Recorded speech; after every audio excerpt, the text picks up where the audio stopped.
और मुसलमानों की ये तारीख रही है। अब 1400 साल में तकरीबन 1200 साल मुसलमान किसी न किसी शेप और फॉर्म में इकट्ठे रहे। एक दफ़ा पहले मुसलमानों के अंदर बहुत डिवाइड आया था और हमारी सेंट्रलिटी नहीं थी शेप, किसी भी शेप और फॉर्म में, वो भी 90 साल से 100 साल का पीरियड था। और अब भी लगभग It's almost over. It's almost time गुजर गया। It's almost over.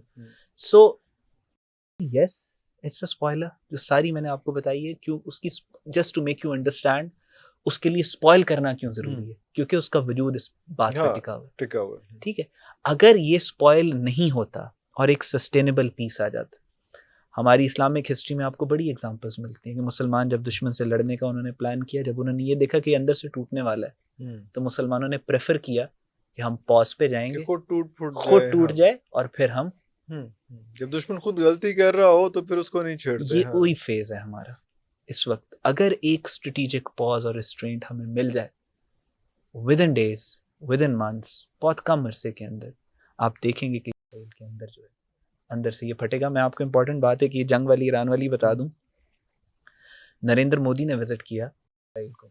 जिस दिन उसका विजिट था उस दिन फाइनल पेशी थी नेतन्याहू की इसराइल की अदालत में। नेतन्याहू ने लिख के दिया प्राइम मिनिस्टर ऑफिस ने कि इंडिया का प्राइम मिनिस्टर आ रहा है, लिहाजा मैं अदालत नहीं आऊंगा। अदालत ने कहा 2 दिन बाद ये तारीख आपको देंगे, आप दोबारा आए। 2 दिन बाद उसने ईरान पे हमला किया। ठीक है, so this is how serious things are in Israel. So इस वजह से उनको अपनी, ना सिर्फ नेतन्याहू को अपना इक़्तिदार खतरे में नजर आ रहा है, उनको अपना वजूद खतरे में नजर आ रहा है। And what about India?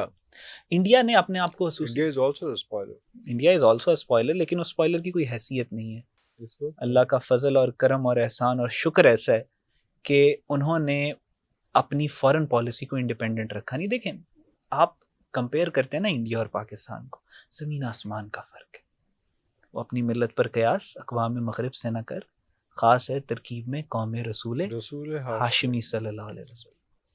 आप जितना मर्जी चीखते रहें, चिल्लाते रहें, पाकिस्तान के अंदर जो मुसलमान हैं उनके आप बाकी मुस्लिम दुनिया से टाइज को ख़त्म नहीं कर सकते, नहीं कर सकते। मैं इंडियन चैनल्स पे जाता हूँ ना तो बड़ी तकलीफ होती है, नाम के साथ अलग भी लगता है। ठीक, सो ये हमारे दीन का हुस्न है। हमारे बड़े अरब से आए यहाँ पे, मैं इस पंजाब के अंदर 700 साल पहले आए थे। ठीक है, आप हमारे इस इलाके को अरब से कैसे अलहदा करोगे और अरब को इस इलाके से कैसे अलहदा करोगे? सो ये हुस्न है, सिविलाइजेशनल एथोस इसको कहते हैं, सिविलाइजेशनल डेप्थ कहते हैं। क्या वहाँ पे आपको मिलेगी?